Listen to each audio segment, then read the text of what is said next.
Hey friends, if you encounter the error, process exited with code 1 error in Windows Terminal, PowerShell or command prompt, then please watch this video. I will guide you through the resolution. Now here's what you have to do.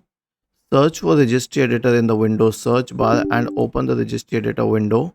On the list on the left hand side, navigate to HKey current user, software, Microsoft and command processor if you have command processor.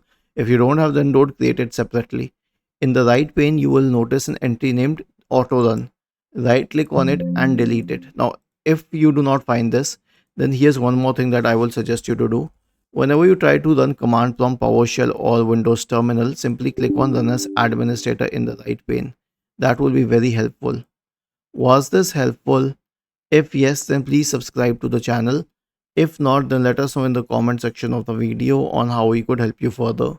Thank you for watching this video and have a nice day.